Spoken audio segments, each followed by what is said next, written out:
Começa agora na Jovem Pan News. Grandes por Bessa. A plataforma feita especialmente para pessoas com muita personalidade. Olá, muito bom dia. Estamos começando mais um Grandes por Bessa aqui na Jovem Pan Curitiba para todo o estado do Paraná. Neste sábado, 5 de outubro, véspera das eleições municipais. E hoje a gente vai falar aqui de candidatos, mas candidatos gastronômicos, né? Pratos que a gente elege para comer aí ao longo da vida. Estou recebendo aqui a minha amiga e colega, jornalista Jussara Voz. Bom dia, Jussara. Bom dia, prazer estar aqui, Bessa. Pois é, fiz esse trocadilho aqui, né, meio infame aí, porque como a gente está na véspera das eleições, só para deixar o povo assim com a orelha em pé. Mas é o seguinte, a Jussara Voz, bom, antes de começar a nossa entrevista aqui, no segundo bloco eu vou receber o casal Clóvis Borges e Mônica Borges, que são os fundadores da SPVS, a Sociedade de Pesquisa e Educação Ambiental aqui do Paraná, uma entidade super importante que atua aí no meio ambiente já há 4 décadas. Bom, Jussara, a Jussara Voz lança na próxima terça-feira o seu livro Juro que Comi. O nome já é meio que um spoiler, né, Jussara? Você é conhecida aí como não só como uma grande jornalista, mas grande jornalista barra e também de gastronomia, porque nos últimos anos, eu não sei exatamente quantos, você que vai dizer agora, você vem se dedicando aí a não só a comer bem, a comer tudo que cai na sua frente, mas também a pesquisar, né, a gastronomia e fazer dela, assim, digamos, uma questão assim até de vida, de entender o mundo, né? De compreender o mundo, né? É isso? É isso. Comecei aí na verdade comecei buscando ser feliz. Veja que engraçado. Estava num momento difícil de trabalho, eu falei, não, tem que ser feliz. E como eu gostava de comer, né? E na minha casa sempre foi muito importante a comida, galinha solta no quintal, as mulheres todas cozinhando muito. Então, eu disse, puxa, gosto de escrever, gosto de comer, então vamos para a gastronomia. Então, e mergulhei. O famoso juntou a fome com a vontade Isso. de comer, ou no caso de escrever. Isso. Certo. Você falou que foi criada assim, né, numa casa cheia de galinhas e tudo mais, isso aqui em Curitiba, não é? Em Curitiba. No Alto da 15 aqui? Não, era perto do Paiol ali, do Teatro Paiol. Ah, sei. Uhum. Mas engraçado que eu sempre escutei em casa que se comia melhor em casa. Que na família eles diziam, não, para que a gente vai sair se aqui a gente come muito melhor? Sei. E eu acabei fazendo essa trajetória, tentando descobrir aí onde que estava essa comida, né? E o que estavam fazendo esses chefes pelo mundo, né? Virou um propósito de vida. Mas mesmo. quando é que isso, que você despertou para isso, assim, que chegou esse momento que você falou, poxa, né, agora eu quero me dedicar a isso, a descobrir esses sabores aí que vão muito além daqueles que a gente conhece aí no dia a dia, né? Mais ou menos 20 anos. Eu não sou muito boa de data, mas assim, vão surgindo os blogs. Então eu falei, então vou começar um blog.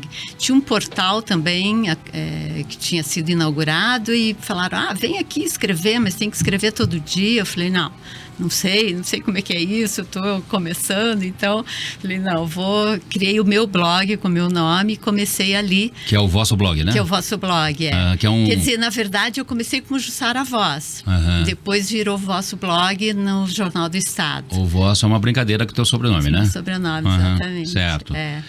E aí você então começou Você falou uma coisa aí já que me chamou a atenção, né? Você falou alguma coisa assim, tipo, porque eu queria ser feliz e tal, não sei o quê, porque tem muita gente que fala assim, né? Que as pessoas são mais felizes quando estão à mesa comendo, né?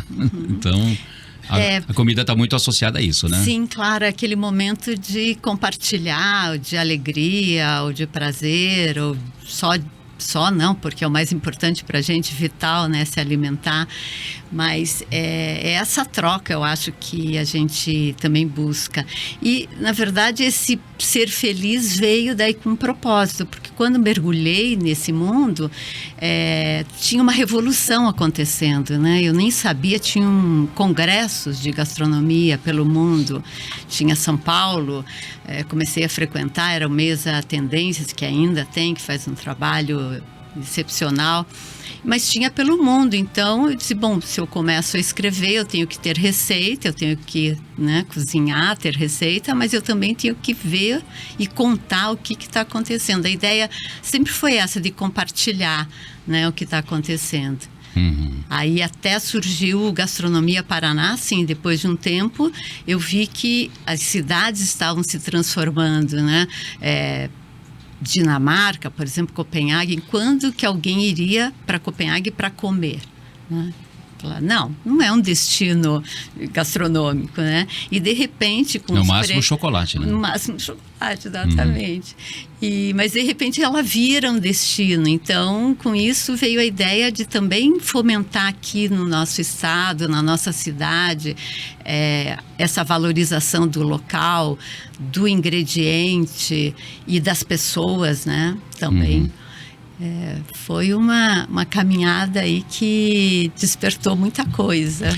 Bom, antes que a gente se empolgue aqui, esqueça de falar, né? Então, o lançamento do Juro que Comi, o livro da Jussara Voz, será lançado na próxima terça-feira, dia 8 agora, né? Isso. Lá na livraria Tela-Aranha. Isso. Que é uma livraria muito bacana ali ali na Ébano Pereira, né? Esquina com a Saldanha Marinho, né? Vai ser ali que horas, Jussara? A partir das 18h30. A partir das 18h30, tá. E, bom, então é o seguinte, o livro, né? O livro, aliás, esse nome, porque é um nome forte, né? Porque o que já passou pelos seus olhos e que você falou assim, eu vou comer?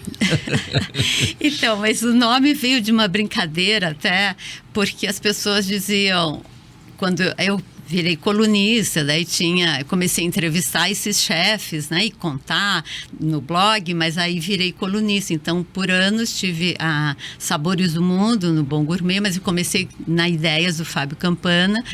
E aí, quando eu conto, eu querendo assim já fazer uma transição ou incluir mais coisas nesse tema da gastronomia, né? Porque essa ideia de olhar o produtor, valorizar o local, ter a nossa identidade, buscar a nossa identidade, isso está caminhando. Então, no momento eu disse, mas e se eu juntar literatura nesse molho aí, nessa comida? E aí eu fui fazer um curso de escrita criativa. E quando eu mostro essas colunas para a Juliet, da Escola de Escrita, né? Ela diz, você tem um livro pronto. Eu falei, não, mais ou menos, não está pronto. Enfim, tenho aí essas colunas, mas eu teria até que atualizar e visitar mais coisas para poder contar. E as pessoas não acreditam que, além disso, né, da história do livro pronto, ela falou, as pessoas não acreditam que eu tenha comido tanto e tão diferente e feito essa caminhada aí atrás da refeição inesquecível, né? E não engordei. Então, ela disse, então eu juro que comi. E aí, quem é que jura que comeu? Conta um pouco essa história, por que comeu e onde comeu, né?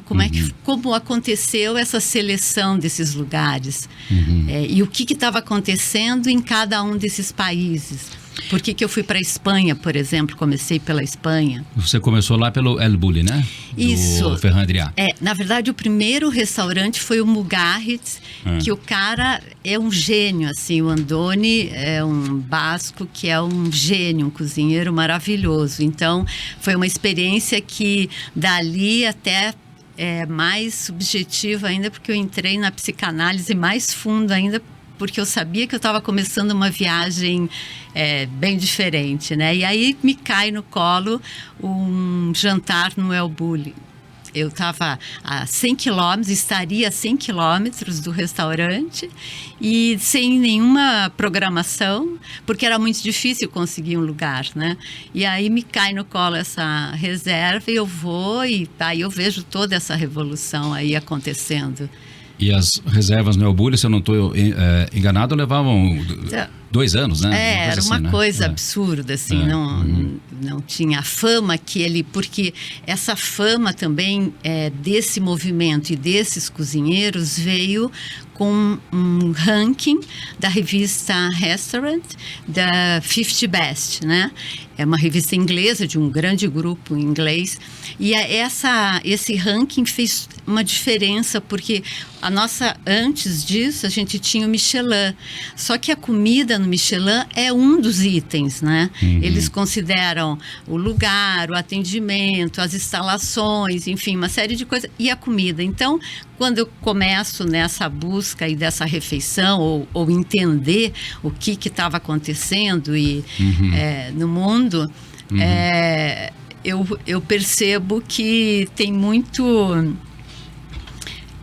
que é muito mais profundo, na verdade, né? A minha busca e o que estava acontecendo. Bom, antes que os ouvintes, né, digam assim, poxa, mas se o nome do livro é Juro que Comi, e eu não ouvi ela falar ainda nada de diferente que ela comeu. Então vamos já partir para isso, né? O que você comeu? Qual foi a primeira coisa exótica que você comeu e que você teve que jurar que comeu? Eu não sei se foi a primeira, mas o México é um pouco assustador, né? Porque o México tem as larvas, tem as ovas de formiga. E aí, na primeira vez, isso foi bem difícil, confesso, porque você vê aquelas protuberâncias ali, as perninhas, é uma coisa que não está na nossa cultura, né? E eu acho que isso também eu acho que a gente tem que se desprender, né? Tem que estar aberto para a experiência. É claro que tem lá seu limite, mas eu comi carne de cavalo, ema, enfim, todos os animais mais exóticos, canguru, considerados exóticos, né? Mas não comeria cachorro, por exemplo. Tem alguma coisa que você jura que não comeu? Cachorro. E eu não fui bem para a Ásia, né? Porque eu fui do Oriente para Israel e para a Índia. Então, ainda falta ali, eu acho que se mergulhar em China e Japão. E eu digo que eu quero virar um pouco essa chave, né? Ir para uma outra esfera, entrando mais na literatura e na causa social, porque a gente tem esse problema gravíssimo, né? Que é fome. Sim.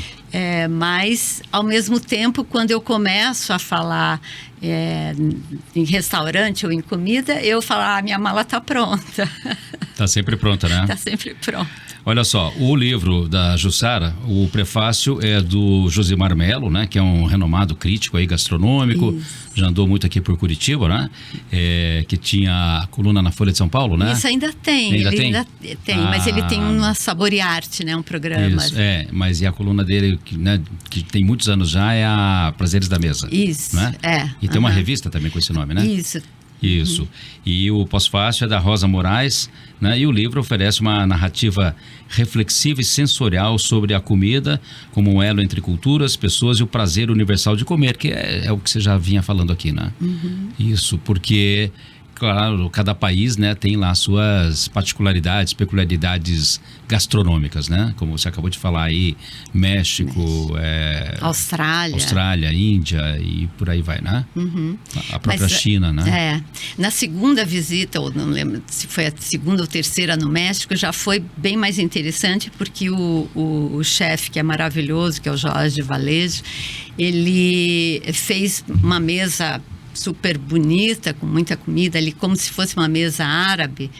E aí nós fomos montando nas tortilhas e comendo e tal. E depois que terminou, ele trouxe não só o nome do que a gente tinha comido, mas o próprio bicho. E qual era o bicho? Empalhadinho. Não, todos. Todos. Mas só todos taxidermizados. Só que quando você está ali comendo e está nessa troca e aberto para essa experiência, é maravilhoso. Uma coisa é o bicho no prato já, né, ali já pronto para ser degustado. Outra coisa é ver né? Peru também tem muita coisa diferente, mas a própria Espanha também tem. Então, eu acho que o que eu gostaria e o que eu assim contei nessas colunas que as pessoas, além de se desprenderem de prestar mais atenção, observem o que elas comem, porque a industrialização entrou aí massificando, né? A gente perde a nossa identidade, que a gente nem descobriu direito ainda, né? Porque a gente deixou ali a origem de lado e importou da Europa a nossa formação culinária, né? Ou da África. Mas eu acredito que a gente precisa pensar nesse ato de comer, de valorizar isso e da qualidade, né? E aí a gente entra no lado social também, porque muita gente não come, né? Claro. São milhões de pessoas que não comem ou que comem mal. Eu estava agora na Itália e tivemos um problema lá num trajeto e tivemos que ficar horas num posto de gasolina. E esse posto tinha até uma placa lá de bio, qualquer coisa assim, saudável. Né? Mas quando entrei, você não encontra o que comer. Só tinha, assim, para ser saudável, só castanhas e água. Uhum.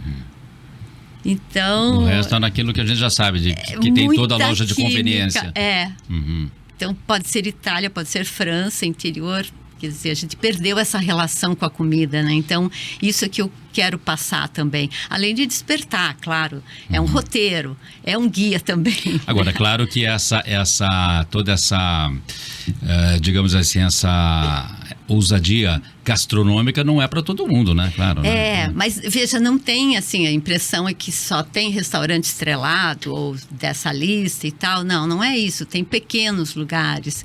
Tem... porque acho que a boa refeição pode ser um sanduíche. Claro. Não, digo, mas a sua pretensão com esse livro não é também dizer que as pessoas têm que passar, todo mundo tem que passar a comer larvas e outros bichos, né? Não, mas o paladar se faz comendo, então tem que provar, né? Como o caminho se faz andando, né? Exatamente. Mais ou menos por aí. Certo. E olha só, bom, você já visitou, né? Tô vendo aqui o teu currículo aqui, mais de 100 restaurantes em 15 países, né? Vem daí as suas crônicas, né? Isso. Que você, eu te acompanhava na época quando você tinha essas colunas e o blog, e claro que ele é um blog muito mais voltado, sempre foi para quem curte comer, né? Bem e de tudo, né? Sim.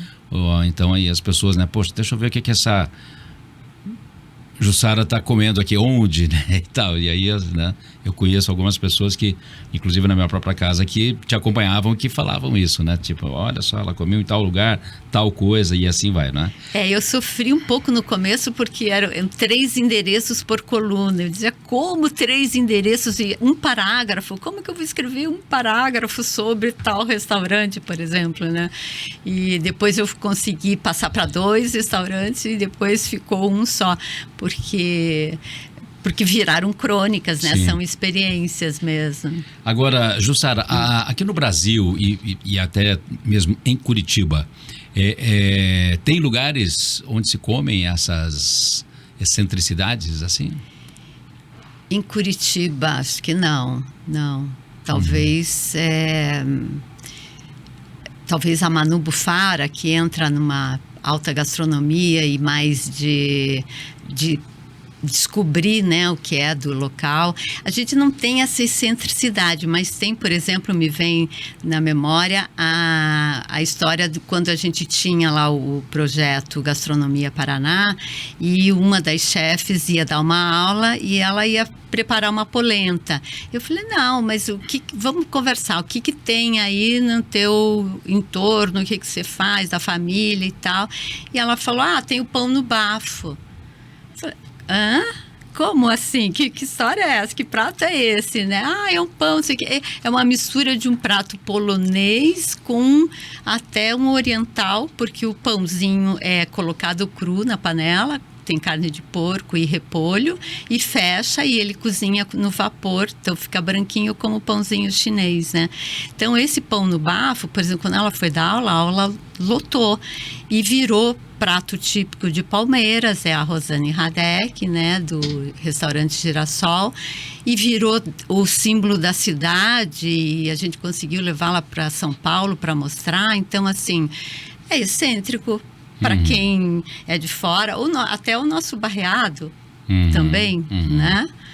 Só que a gente parece que não dá muito valor. Carneiro ou não dava. no buraco lá de Campo Carneiro Mourão. no buraco, Mas parece que a gente não dá muito valor a isso, né? E esse movimento é que eu peguei, que começava a valorizar o que tinha ali e que era diferente e que chamava atenção. Então, assim, eu acho que isso pode inspirar alguém, sei lá, de São Paulo, de Manaus, de falar, nossa, tem pão no bafo, vamos lá conhecer. Quando eu for para Curitiba, eu quero comer o pão no bafo.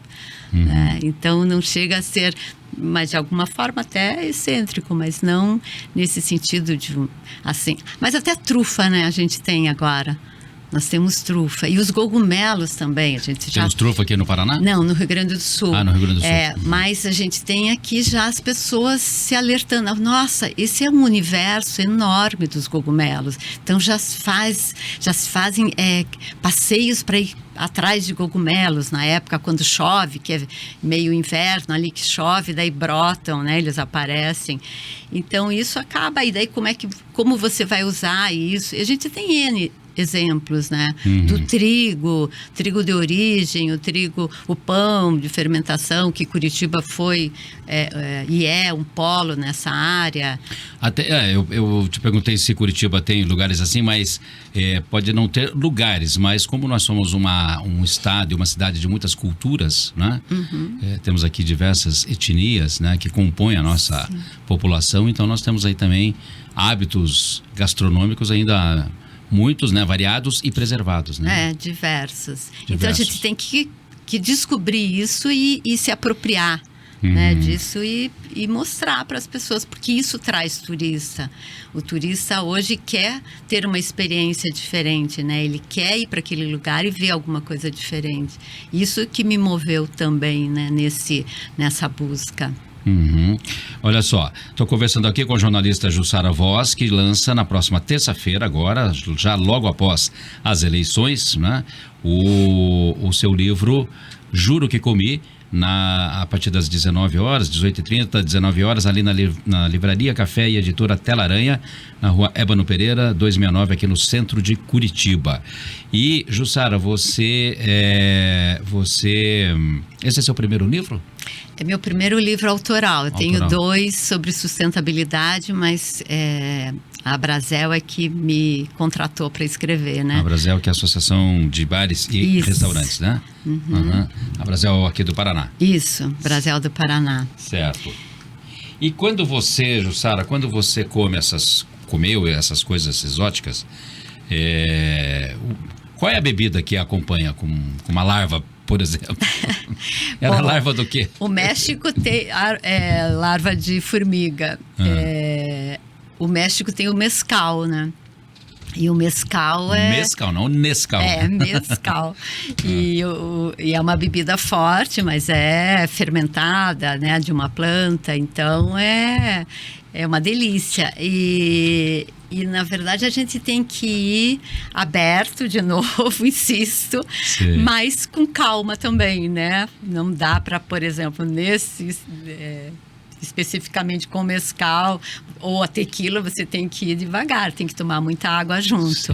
Mas a harmonização com vinho é excepcional. Acontece muito, por exemplo, você deve ter passado por isso, a gente toma um vinho num jantar ou uma pessoa e aquele vinho é maravilhoso e você diz, nossa, esse vinho eu preciso comprar porque é muito bom. Você compra, leva para casa, vai tomar sozinho ou vai tomar com uma outra refeição e diz, mas não é tudo isso que eu estava imaginando. Então, a harmonização faz parte, né? Claro. E é uma delícia você unir essas duas riquezas aí, essas duas artes, né? A transformação do ingrediente e a transformação ali da uva no vinho, né? E principalmente se for mais natural, mais orgânico ou biodinâmico, isso porque ele é muito mais rico do que o industrializado, né? Das duas formas, tanto o alimento quanto a bebida.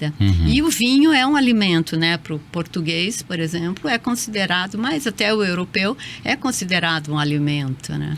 Eu tinha um amigo que já faleceu e ele trabalhou numa grande empreiteira aqui do Paraná, no Maranhão, e ele me falou mais uma vez que quando estava lá trabalhando, tinha comido cérebro de macaco. Você já chegou a esse ponto? Não, eu acho que é a China que me aguarda. Ah, é? Porque lá é comum, né? Mas não. Mas você encararia? Eu acho que quando me perguntam, geralmente, começa a falar do livro ou, né, da trajetória, fala o que você gosta ou não gosta, ou o que você comeria ou não comeria.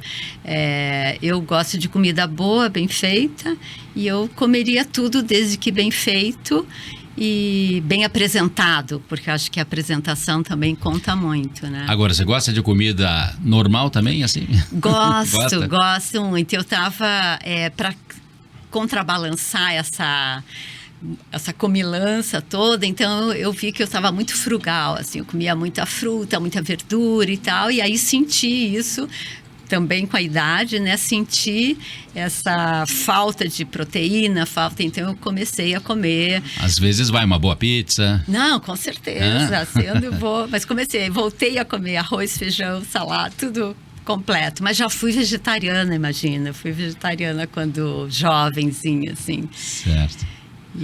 Mas tem que estar aberto e eu acho que a gente precisa experimentar de tudo, né? Ver o que gosta. O Alberto Adrià, que é um grande chefe, também um dos melhores, irmão do Ferran, ele diz que só existem 2 tipos de comida, né? A boa e a ruim. A boa e a ruim. E aí vai muito também do ponto de vista de quem, né? É subjetivo, né? Mas quando é bom, não tem, assim... Sim. É difícil você não gostar, né? Ou falar que... tem o preconceito, tem a pessoa dizer, eu não como isso, ou eu não gosto sem provar, ou comeu uma vez só e não gostou e daí acha que isso é definitivo. Né? Não pode. Você tem que estar provando aí. É um universo maravilhoso que eu sou apaixonada e eu acho que agora, entrando a literatura junto, fazendo esse despertar maior ainda para essa coisa lúdica, né? Maravilha. Olha só, infelizmente o nosso tempo aqui já terminou, mas acho que deu pra gente, né, fazer aqui extrair um pouco aqui da essência, né, do seu livro, Juro que Comi, livro que a Jussara Voz, jornalista e escritora, colunista, blogueira de gastronomia, lança terça-feira que vem agora, dia 8, já na ressaca aí das eleições, né, Jussara? Isso. Ali na livraria Tela-Aranha. Jussara, parabéns pelo livro, pela sua trajetória aí como colunista de gastronomia. A gente volta e meia se encontra aí pelas mesas de Curitiba, né? Isso, e eu sou testemunha que você come comida normal também, que você não é. Mas dizem que eu como pouco, né? Você é daquelas assim, né, que controladas, digamos. Mas obrigado por estar aqui hoje com a gente, batendo esse papo, né, nesse sábado, véspera das eleições, né? Então, estão todos convidados. O evento é aberto ao público, né? Quem quiser, quem se interessar, vai lá. Sim, né? Será um prazer recebê-los, assim como foi estar aqui com você conversando sobre gastronomia que a gente gosta tanto, né? Muito obrigada.